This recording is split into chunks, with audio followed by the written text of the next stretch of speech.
What's going on, good people, and welcome to the Unchurched Podcast. My name is Cole Jones. I am one of your hosts, and I'm joined here by my immaculate, very red Rudolph, Period.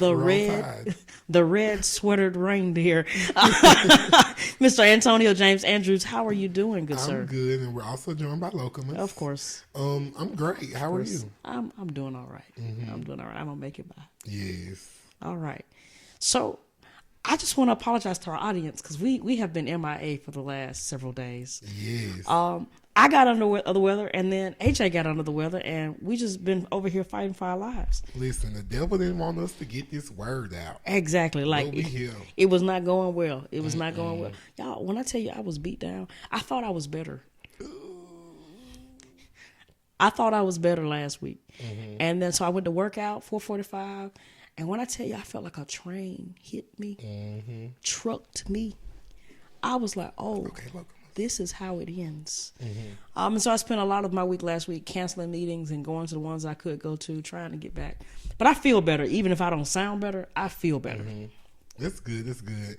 I'm feeling better. Like, I still got some congestion. I went to the doctor and tested negative for everything. Me too. So I don't really know what to do with that. Yeah. Locumus, buddy. I get it, but like, you're going to have to go lay down. It's like we called your name and he just woke up. Yes. He's Locumus. trying to find a way to jump on me, and his desk is blocking him. Yeah, it's keeping him down. This might be a good setup for him. Yeah, I think so. Yeah, he might. Oh, there we go. He's got his duck, and I think that's gonna work. I think we've been, it's Christmas time, and I think it is always befitting to have conversations about family. Jesus. I mean, yeah, the conversation about Jesus, that's always useful. But sometimes for a lot of people don't like going home at this time of the year because sometimes conversations happen at the Christmas table that are uncomfortable. And it seems like it's usually politics or religion. You pick your poison, pick your family, and that kind of usually determines. And insert one of the two. Yeah, sometimes both. And so I want to talk today, how do we have productive conversations? Because I realize for the Christian churchgoer person, this might be the only time you see that relative. And I don't want us to not be missionally focused, but I also don't want us to run away our family members and never see them again. And so I want to talk today, what does having productive conversations surrounding religion or really just productive conversations in general, what does that look like? How can we have conversations that we don't agree on and still be family at the end of the night? Yes. So I got a handy dandy list that Cole doesn't agree with. Yeah. But for me, I have never shied away from any conversation. You come at me with a topic, let's talk. Yeah. And so that's how I feel. Yeah. So I can only approach it from that really that vantage point, but I can understand just not, because stuff can get so complicated to where it's just like you don't even want to get into it. So I can definitely understand that. So first I want to encourage you, if you are scared of having these conversations, I say really tap into that, what's the word? That fear. And have those conversations. The only thing that can happen is that you'll learn more about your family members, whether that's good or bad. And you'll learn more about yourself. You also learn more about yourself, and you'll be able to move forward with whatever that looks like. But I believe the first step to having any kind of conversation, especially with your family, especially at the holiday time, because who wants to have a conversation on Christmas Eve and then got to be with somebody until after New Year's? It's the truth. It's going to be some flights getting canceled and rental cars. Yeah. But I think the first thing that you can do is just to be respectful and to be open-minded. Yeah, I think mutual respect, people underestimate how powerful mutual respect is. And I'm going to let you keep talking, but I have a lot of thoughts on that. Yeah. I mean, and that's really just all I was going to say. I think it's important to remain open-minded, to remain respectful of whoever. I think that you may not agree with what they have to say, but you can at least respect them as a human enough to hear them out and to listen with the intent to understand versus listening to respond. Yeah. I think that's one of the biggest things that us as humans, we always listen to respond. And especially if we are having a heated debate, because more than likely you have thoughts, you have opinions, you may have facts that you have studied over the years to back up the way you feel. But it's important to be able to understand the other person if you actually want the conversation to be productive. Oh, absolutely. I 100% agree. I think the other piece that we have to consider is that when we start talking about maintaining mutual respect, you got to remember that these are humans. And humans have experiences. And a lot of times when a person doesn't agree with us, I don't know what it is about the last 10 years. It's like we detach their humanity. And so we automatically make that person the problem. So the thing that we don't agree with becomes the thing that we are attacking, and we attack their face to it. So now Uncle such and such is the person that has attacked me and doesn't agree with me. And it's really just one thing that y'all don't agree with on. It's one little portion about life that y'all are not on the same page about. Yeah. And so I think that mutual respect, you've got to have that, but you also have to remember that the person you're talking to is a human. And at some point you love them. Yeah. You know, somewhere deep inside. Yeah. At some point, y'all are running and, you know, y'all got some memory about some M&Ms, about some candy, or you got this memory about him throwing you up in the air. Like, at some point, I need you to go back to that place, because I think a lot of times, and I think that happens not just on Christmas, I think it happens with us in friendships and relationships, that the moment we forget that that person is a person, that we detach their humanity from the issue, we've already lost the battle. Excuse me, I just burped. But yeah, no, that's very true. And just along with that, I think one thing that's hard is to have an open mind.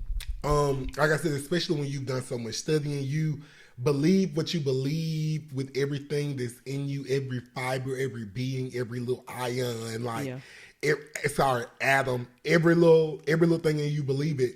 But it's important just to, like you said, remember they have experiences, but also know that you don't know it all. Yeah. And so even if somebody is sharing something that you don't agree with, it's still something I believe that you can learn from them. It's something you can learn from either how they're conveying what they believe, even from like what they believe. It may not align with what you believe, but I still do think it's values and principles that you can agree upon, which leads me into my second point. Well, wait. Okay. Because I wanted to add something to that. Also remember that all the algorithms are designed to keep you addicted to whatever topic it is you like. And so if you're on Facebook is feeding you things that are similar to what you know and what you think. So you see so much of you, like, how can somebody think that? Yeah. Google is the same way. And I know AJ gets mad at me when I'm like, no AI. I'm like, it's not a no AI thing. It's that AI learns you and feeds you what it thinks you want to hear.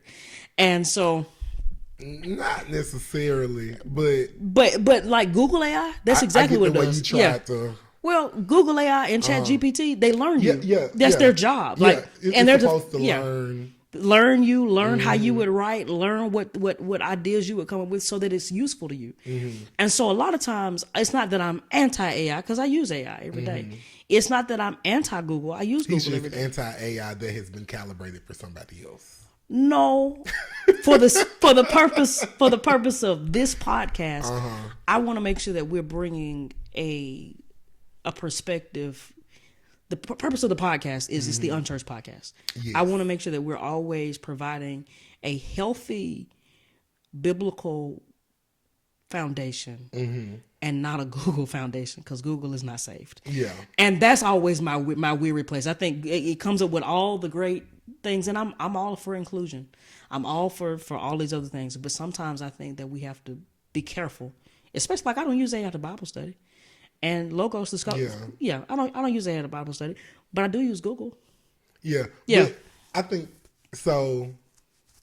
Since we're on the topic, for me personally, I don't use AI for Bible study either. I also don't use it for biblical references, but I do use it for outlines. So like I got to keep it on track, get a list of like what we're going to talk about. And so since it is learning my brain and warping into my brain, I believe it just helps to provide, I don't want to say clarity, but I think it helps to provide direction.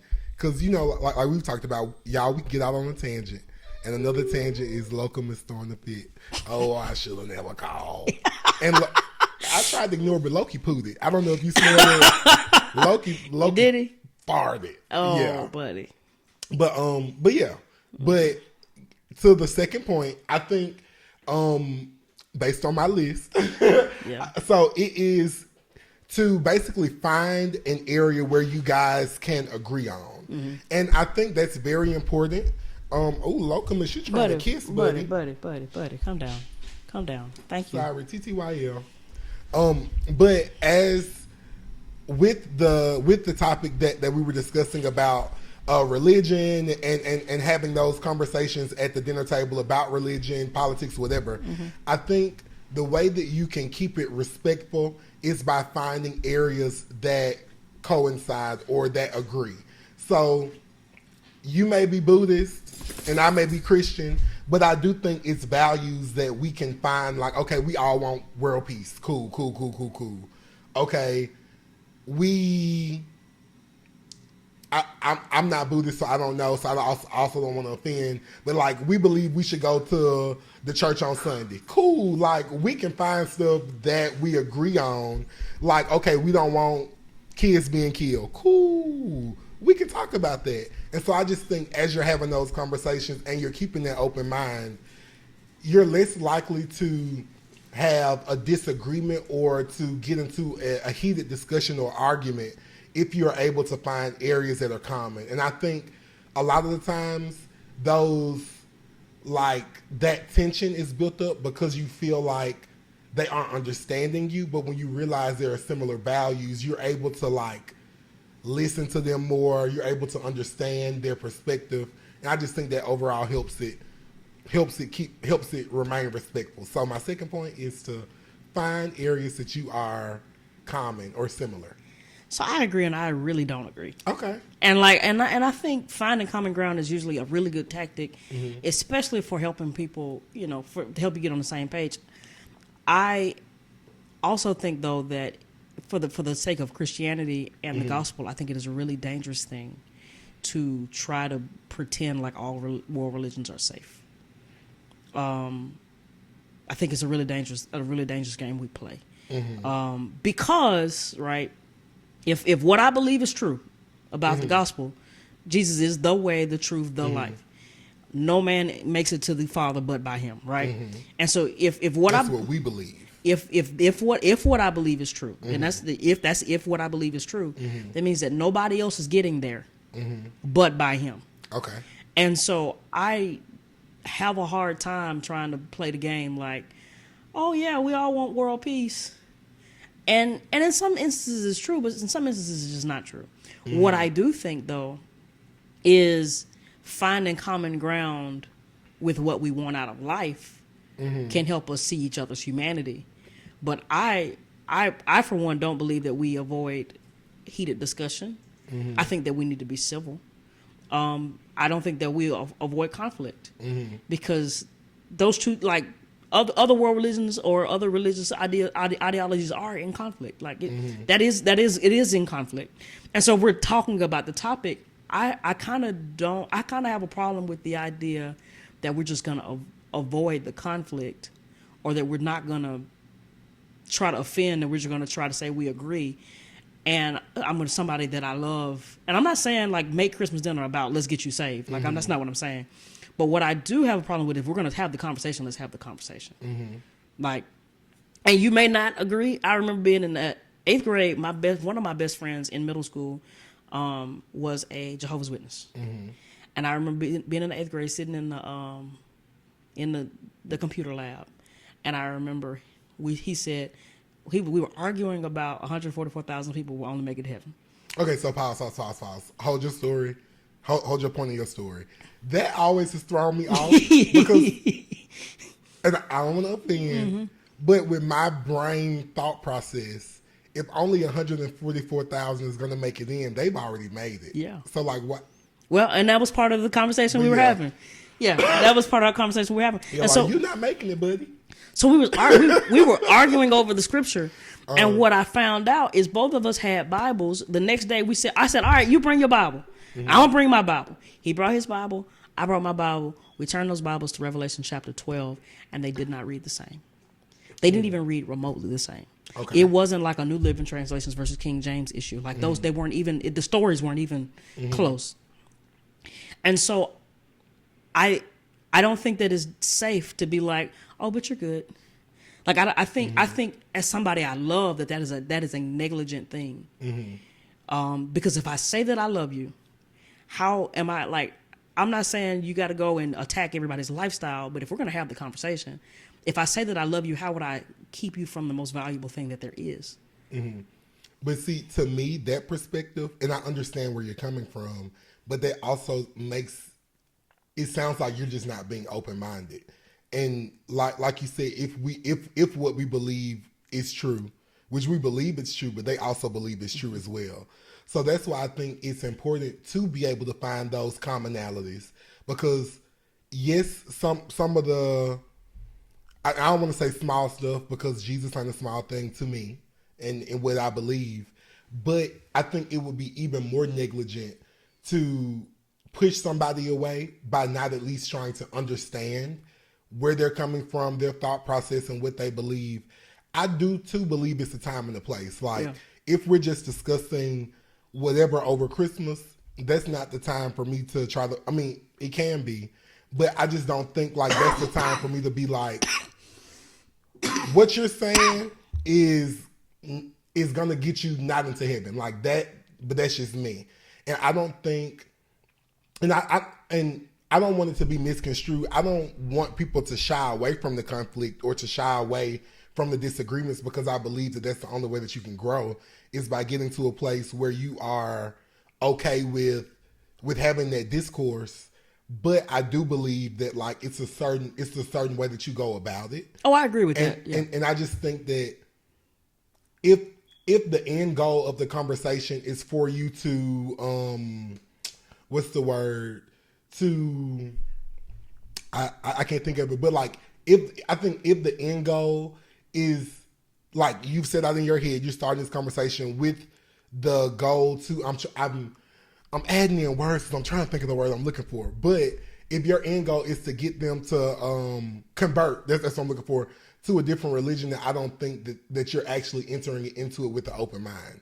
I just think having those conversations, being able to understand. So when them, you say like, open mind, what do you mean? I'm sorry. When you say open mind, what do you mean? I mean being able to receive what they're saying, and you don't have to agree. Like if I tell you, Cole, my favorite car color is silver, and you're telling me your favorite car color is gray, well, I'm gonna say black. But if I then every little thing I'm saying, like, well, do you know that the only way is through silver? Like, you only make it into heaven if you drive a silver car. And like my whole Jesus and my whole point of the conversation was just to get you to buy a silver car, then I don't think I had an open mind. Well, I agree with that. If I'm listening in and I am, like, my thing is, I think in everything you need to choose peace. And because we believe what we believe, our greatest commandment is to love. And yes, loving them is not leading them in the wrong direction and is wanting to get them in the right direction, but I just don't think that would be the place for me to have that kind of conversation. Well, I agree. Let me start there. I do agree. I do think that you have to listen. I think I've learned more in conversation with people who believe different things than I do than I have in books, and I read a lot of books. No way, I would have never guessed. Yeah, I read a lot of books. But however, I think some conversations you go and you ask the question, are we going here? You kind of know, especially if you sit in a Christmas dinner, you sitting somewhere, it kind of becomes one of those things. I can think back to having a conversation actually with my cousin, who was one of my co-hosts for about a month here on this podcast. We had a conversation, and it wasn't that I sat there with the intention of talking about the gospel at the tennis racket court. We were going to play tennis, and that was the goal of the day. We're going to go play tennis, and somehow religion came up. And as religion came up, the conversation yielded itself its way. And there were some opinions that I didn't agree with. There were things that I didn't think that were right. But the conversation yielded itself to be able to go in a direction where when questions were asked, I could have been like, oh, you're good. Like I remember a guy, and this is a whole different person, but I'm trying to tie them back together. I remember a guy who I did lead to Christ asking me if he had to stop smoking reefer. And I feel like I fumbled the ball with him. I was like, oh, just do what you do. It's cool. And I remember it taking, and eventually I think he did stop smoking weed. But I remember feeling like I didn't want to offend him because I felt like he was so worldly. I was just happy that he had confessed Christ, that I didn't really tell him like, hey, you can, but like it definitely would probably help you in your spiritual walk if you let it go. I didn't do that. I was just so happy that he had given his life to Christ that I didn't tell him the truth. And when I look back on all those experiences, what often I regret is God is God. So God sends somebody who tells them the truth, and they're like, man, I wish you just told me the truth. And I was like, I didn't want to offend you. As I'm getting older, I'm learning that sometimes I just need to tell people the truth in grace. And not, oh, I just want, like, I'm talking to you. The only reason I'm having a conversation with you is because I want you to change the way you're living. Like, no, but sometimes when people ask you a question or these conversations come up, I don't think that we do the gospel a good service when we are ashamed. Like, I feel like sometimes we're ashamed of the gospel. And so we're ashamed of how the gospel comes across. And so we try to dress it up. We try to make it feel different. Yeah. And because we don't, like, it's not been comfortable and I think that we do the gospel, like, if the gospel is amazing as we say it is, I think that it can stand on its own. Yeah, so I agree with you. And I wholeheartedly believe that you should always tell the truth. So shame on you, Cole. Well, no, but like what I'm saying is not share the gospel shyly. It's not step on eggshells. But what I am saying, I think it's the way that it's delivered. Oh, I agree. You can still deliver the same gospel, but it's your delivery. Yeah. If you're delivering it with judgment, if you're delivering it with shame, if you're delivering it with like a why is my brain not working right now? But if you're delivering it, making them and you are making them feel like you're like they're lesser than you because of this, I agree with then I don't think that's the way. So what I'm saying, and especially when I talk about being open-minded is I'm letting you speak. I can understand what you're saying. I'm actually listening to what you're saying. So that way we can find commonalities. Yeah. Because I do. Now, this is something that I believe, this is not a reflection of Cole of the podcast, but I do believe that a lot of the world religions share common values. And I think that a lot of the other stuff is shaped by where it is in the world, where the origin is. So if what you're getting from your religion is to be a good person, to treat people well, treat people with respect, to take care of the people that can't take care of themselves, I can't shame you for that. Now, yes, we may have core belief, like core value differences. Like, I believe in Jesus, you don't. Okay, cool. We can have a conversation about that at a later time. But I think when I'm thinking about it in the context of Christmas, if I'm coming home, I'm sitting with my cousin. I mean, all my family is Christian, but right. But let's say, like, if I had a Muslim cousin, I'm not gonna lead the conversation to be like, Muhammad ain't Jesus. Like, no. I don't think that's ever appropriate. And then also, yes, we can have those conversations, but I do think it's the way that you approach it that I think has more of an impact than what you're saying. Yeah, you can recite the 10 Commandments down until your face is blue. But at the same time, like, if they're not in the place to receive it, if they're not in the place to receive it, it's not going to get anywhere. And I believe that people are actually, and I don't really like using the word converted, but their lives are changed through seeing your life. So I just don't feel like it takes having that like tug of war discourse for there to actually be changed. I think it depends on the person. That's just me. And just I've just had a lot of experience. I think it depends on the person. I know there's a guy who I gave him a book. He came back 6 months later, said, I read the book. I think that's the most reasonable thing that I've ever read. And I want you to lead me through the prayer of salvation. Easy, right? Yeah. And I think I might have talked to him 30 minutes before I gave him the book, right? But then there have been other people who, when I was leading stuff, who showed up to argue with me for 6 months straight. They would come to the Bible study for the distinct pleasure of arguing with me about why the Muslim faith was the correct faith. And for 6 months, they argued with me. And then toward the end of the 6 months, they broke down and they said, if that's true, then I have been fed a lie my whole life. And they showed up to argue, right? There are other people who the Holy Spirit just tugs on them. And so they ask questions. Locumus prime.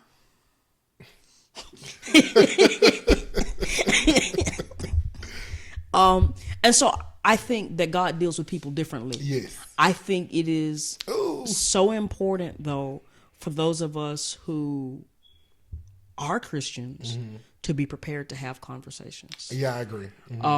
And I don't think that we run from it at Thanksgiving or Christmas, because sometimes that's the longest time you're going to be anywhere with that relative. Do I necessarily want to talk about that while I'm eating my ribs and my turkey and whatever else my mom is making? Me, probably. But normally most of us know, right? But if that's the time that the conversation takes place, like if it takes place at the tennis court, that's where it happens.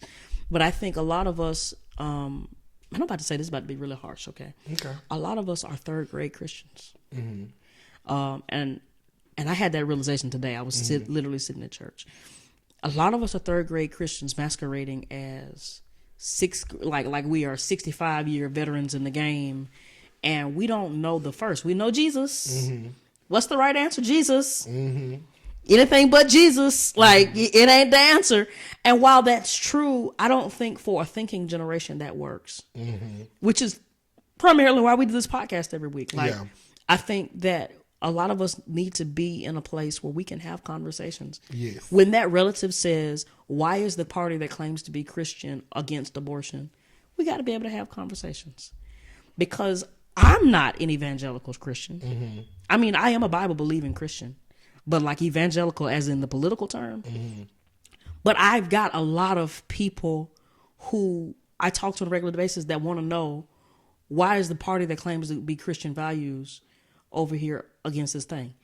And I have an option when we talk about that. I can go and I can talk about the god Moloch and how they were burning babies and how similar that is to abortion. I can talk about the sanctity of life. Or I can sit there and I can listen to, well, what is it about that's bothering you? What is it about, what in your life story that has made this a hot topic issue for you? Because if I don't ever hear that, it doesn't matter how much I argue about Moloch. It doesn't matter how many times I talk about this candidate over that candidate, or the Bible says this. Because if a person has had an experience in life before they meet Jesus, if I can't show you how Jesus meets the need that you're over here stressed about, what is that? So I think that we've got to be prepared to have these conversations, which means I think that we've got to be better read, we've got to be better studied, we've got to have an understanding. We can't just listen to talking points from some candidate that said this or some preacher that's really popular. You got to know. Yes. So my third point is set boundaries if you need to. Like, Okay. I do believe that, like, if you're in a place to where you know this conversation is not going to go well, you know what? That's an interesting perspective. That reminded me of when we were in the second grade and you put up the Christmas tree and we did this, and just change the subject. That's just me. Like, I do think that it's important to, so it's this country song where my pastor quotes it in like some of his sermons. It's like, you got to know when to hold them and know when to fold know when to fold up, know when to walk away and know when to run. You got to count your, is it money? Blessing something. It's something. But yeah, I do think it is wisdom in knowing when to just like not have that certain conversation. And that's why I go back to, I think conversations will flow better if you enter into it with an open mind so that it does not meet that. Because then if the conversation is done and it's nothing else that can be done through that. Yeah. So I just think, be a little open-minded. You might not agree with everything, but like Cole mentioned, being able to understand the person's life experiences and why they are where they are in whatever it is, their beliefs, their life, like what they're feeling. That will help also guide the conversation. But just set some boundaries, like, hey, actually this was cool, but let's talk about something else. And I think you got to know your relatives. Yeah. Like, I got certain relatives that I know that they broach a conversation with me. It don't matter what the conversation is. I'm looking for my exit from the conversation. There are other relatives that if they broach a conversation with me, I kind of want to see where this thing gonna go. Mm-hmm. And so I might sit up there and I might pull out my my thinking cap, and we want to I want to mentally spar. One thing I was thinking about on the way over here, and how can I say this without giving away who I'm talking about? I was thinking about a person that I mentally think that we're on the same level. Okay. Think really highly of this person. Mm-hmm. But one thing I noticed that when me and this person would talk about deep topics and I didn't agree, they would immediately get offended. Mm-hmm. And I could never understand. I'm like, what just happened? Like, we just having a conversation. What's wrong? Mm-hmm. I just told you how I felt. Like, excuse me. And one thing, Coach just coughed on me. I'm sorry. I'm about to scream. They say I'm not contagious. Lord, she's so I'm sorry.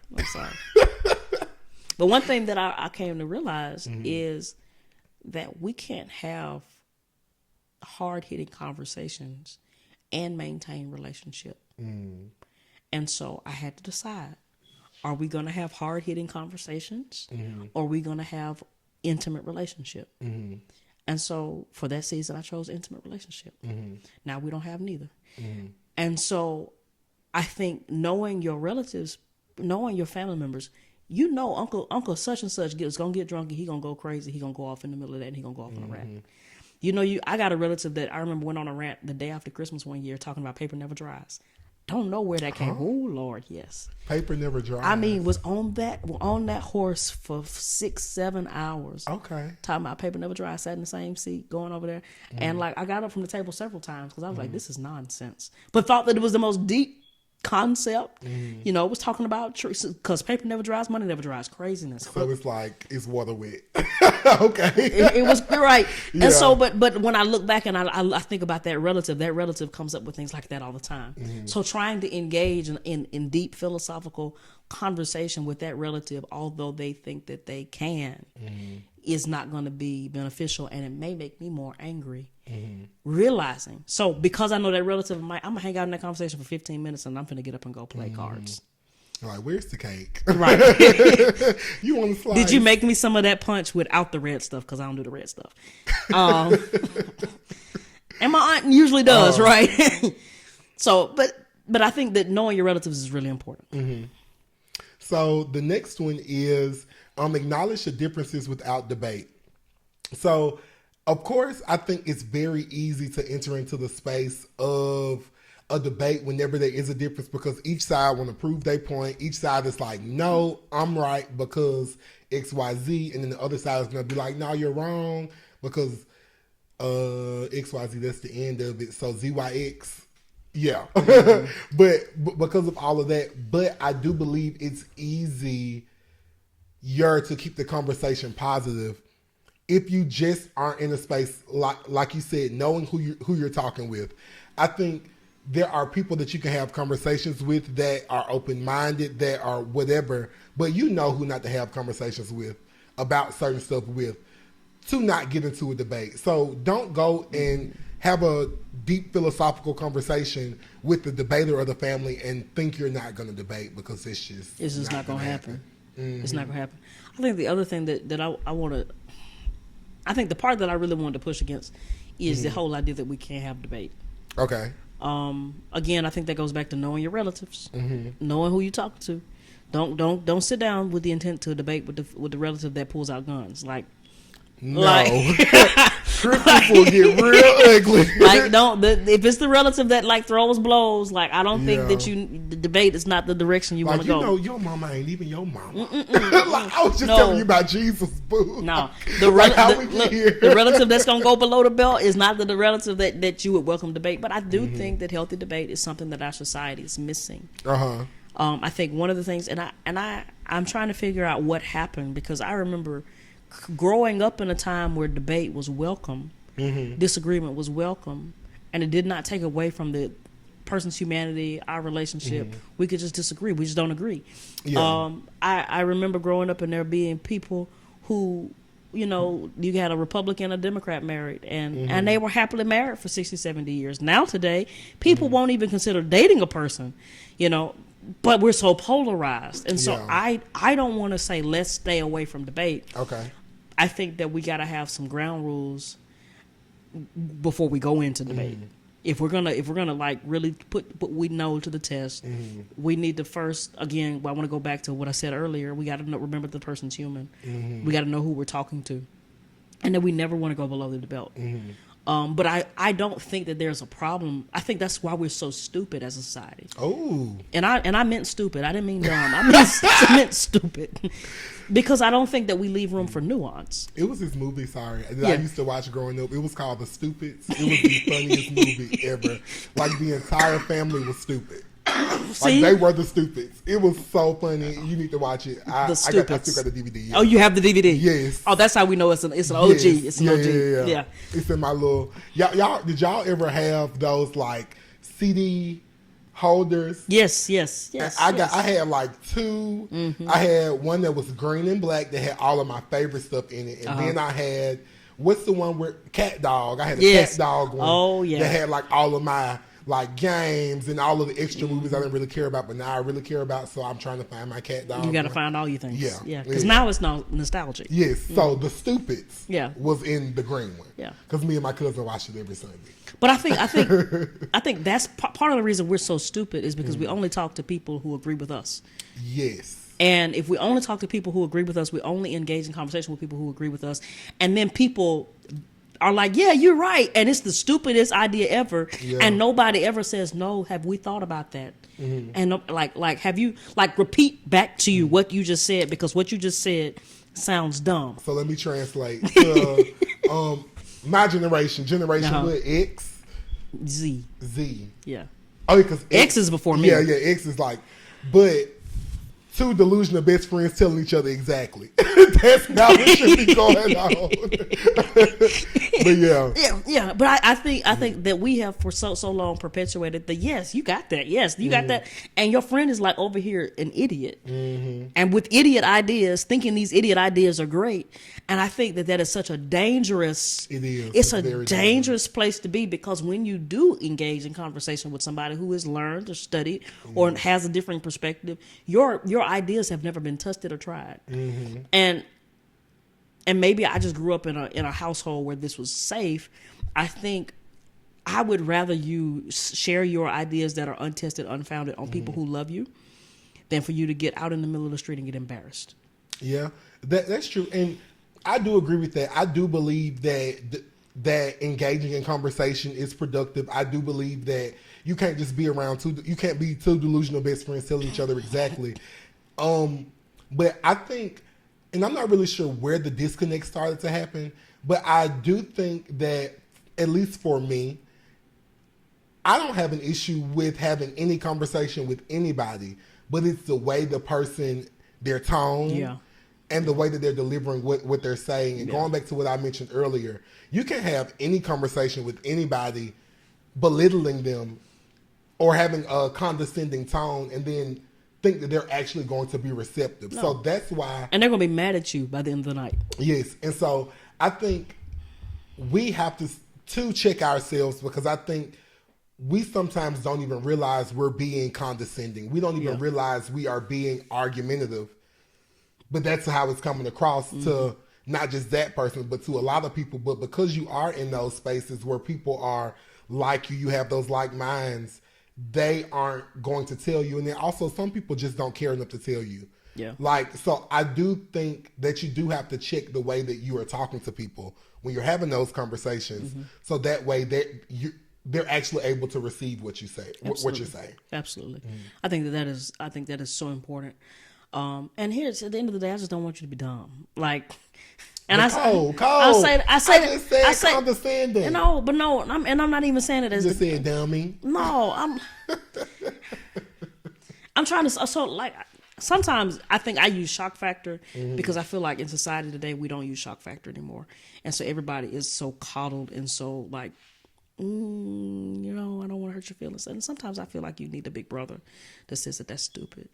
I love you. Yeah. And I'm going to help you through it. And I'm not going to treat you like you're stupid. But somebody needs to tell you that that idea is stupid. Case in point.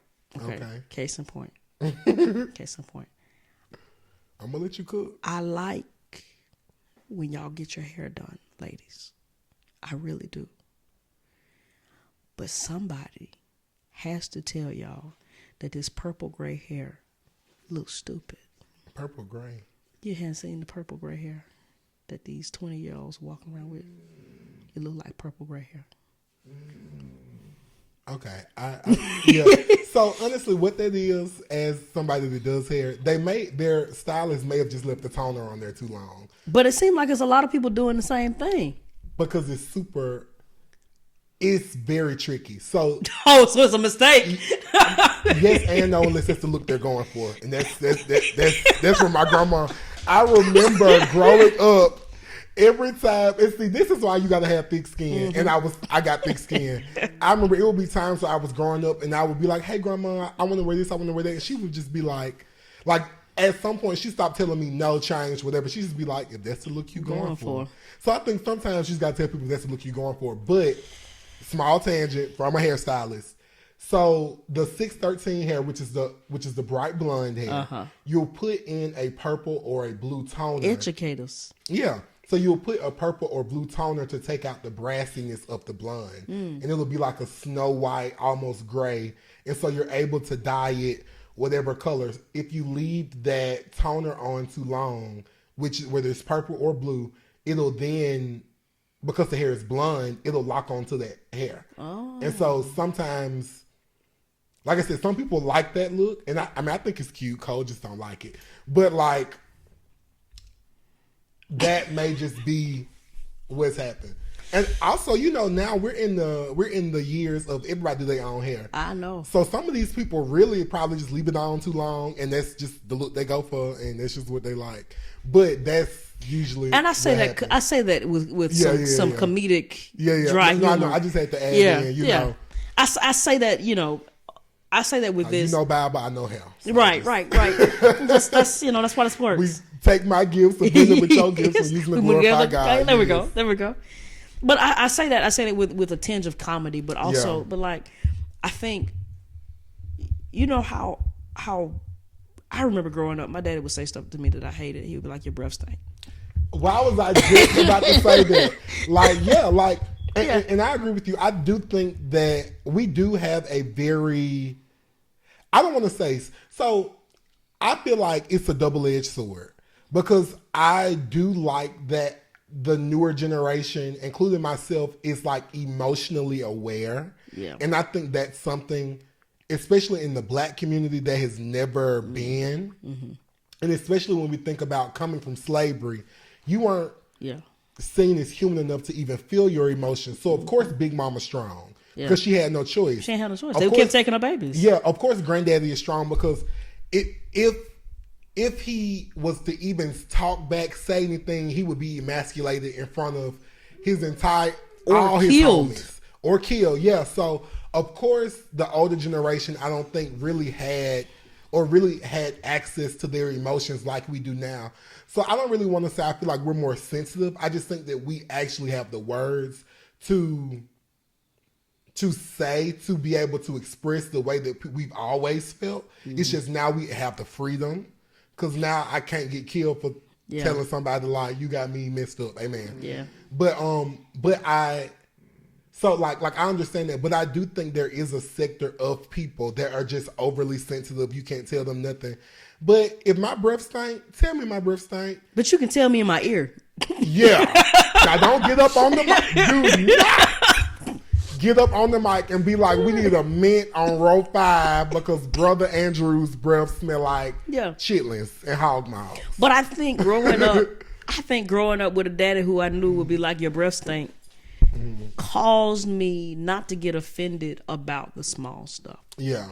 And so in debate, when somebody doesn't agree with me, like, I think sometimes we've got to practice being stronger. And like let's just be honest. The Bible talks about each generation being weaker but wiser. I think we see that every day. We get offended when they call us weak, right? I'm cool with it, baby. I don't want to put no track on my man. we get offended when they call us weak. But the truth of the matter is that we are weaker. Things do bother us deeper. And I think that because we know that, we've got to work the muscles that are not naturally as strong. But see, and I hear that, but also what I don't want to happen is that because I think we do have a very reactive generation. Yeah. I think a lot of the times people disrespect you and then try to make it seem like you're weaker because you react. And I don't think that's it. No. And I don't want that to be constructed. But there is a difference. Either. There's a difference between disrespect and disagreement. Yeah, but I think it's a very thin line. Yeah. And going back to what I said about your tone and the way that you're saying it, if you may be right in what you're saying, you may be like, AJ, your breath stink. But if I say it on this podcast, but it's like, AJ, your breath stink versus, child, your breath stink. You need to go and get you some toothbrush. Like going back to the conversation about religion, you don't know Jesus. Yeah, you thought Muhammad came to save you. Like, I just think the way that you go about it, and I think that when you know better, you do better. So I think you do have to have some of those conversations. Some are going to work, some are going to fail, but the only thing is that you learn from it. But I do think, oh Lord, Loki. Thank you, Loki. But I do think that we, like I said, going back earlier, we have to be self-aware of how we're delivering it so that we can deliver it properly so that the person can be received it. Because help is only help. Locals, you got to get it together. But help is only help if it's perceived as help. So like, I may have cut off my arm and you may be coming behind me with the bandage. But if I just cut off my arm and I see you running up on me, I might not perceive that as you trying to make my... I might think you coming to cut the other one off. Exactly. Yeah. So I think we have to be aware of that. And I think too, we shift the blame on the person that's reacting, but we also got to check ourselves too, because we can't get sensitive once they react how they react. We're human, so we can feel how we feel. But like, let's say if I just cut off my arm, you run up on me and I smack you with the other one. You got the right to be a little upset, but like, I think sometimes you got to take yourself out of the situation so that you aren't offended by what's going on. Yeah. So that you are able to still have that relationship and to be able to do whatever you need to do, or not even what you need to do, but just like have those conversations. Absolutely. I mean, I definitely agree. I think the other piece that I kind of want to, I agree with everything that you said, but I don't want to go, all I don't want to do, I don't want to go all the way to one side, and I was all the way on the other side. I think we've got to find a middle ground. Yeah, of course. With, sometimes we got to say the truth, and sometimes the truth might shock you. Yeah. But I want to go back to survey the source. If I've always loved you, always cared you, always been respectful to you, consider the source. Now, if they've always been disrespectful to you, that ain't none of my business. But like, consider the source, and then consider who you're talking to. Like, for the opposite side of that conversation, if you've never been there for that person, and you've never shown up for that person, you might not be the person for this conversation right now. And I'm gonna leave that alone. That's facts. Yeah. But yeah, I mean, those are all of my highlighted points that I had. So, of course, enter into the conversation respectful and open-minded. I think that you should be able to find areas that you agree on, because my belief is that a lot of the times we have more in common than what we give ourselves. I believe that we like to... Lord, you need some water. I believe that a lot of the times we have more in common than what we like to give ourselves.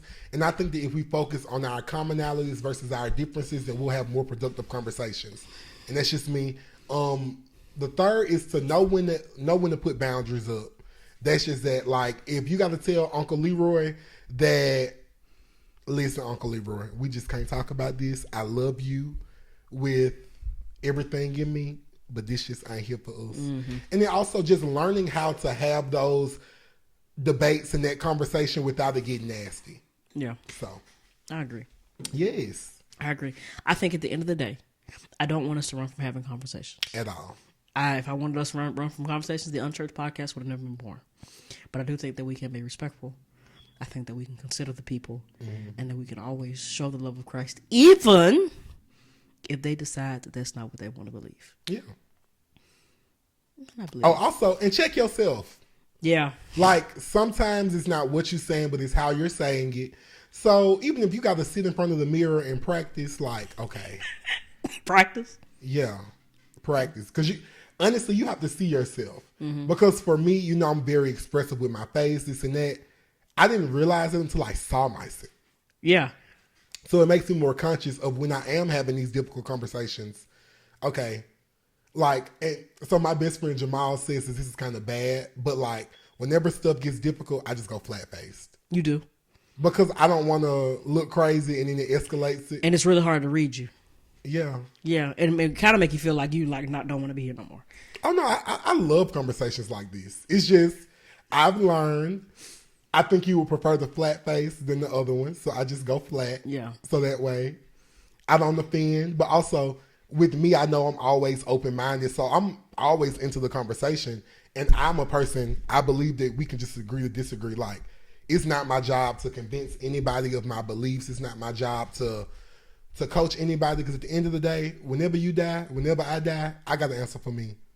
So, like, I want you to know Christ. I want you to know the love of the Lord. The love of the Lord. I want you to be able to experience the goodness of Christ. But like, I can't force you. Yeah, I feel that I can't force you. So I feel like I live with a burden for this generation. So I think my story's a little bit different. But yeah, I definitely understand what you're saying. Yeah. So I feel like that's how I approach every conversation. Like, I mean, as y'all see, like me and Cole, we always have conversations where we don't agree. It's just, oh well. Yeah. I understand your perspective. I understand yours. And that's just what it is. Cause, I just don't agree. yeah. I mean, we just don't agree. So, yeah. I mean, and I don't think it's any issue with that. No. I just think we don't agree. And that's just what it is. It's just what it is. Yeah. Well. So learn to not agree. But listen, we want you in the church. It does not have to be a big church, a small church, or extra large church. Or medium. Or medium church. But I do want you in a church, right? Yes. I want you in a Bible believing. Like, they believe in the Bible. The Bible. They believe in the Bible. They teach the Bible. They love with the love of Christ. And they're really into living it out.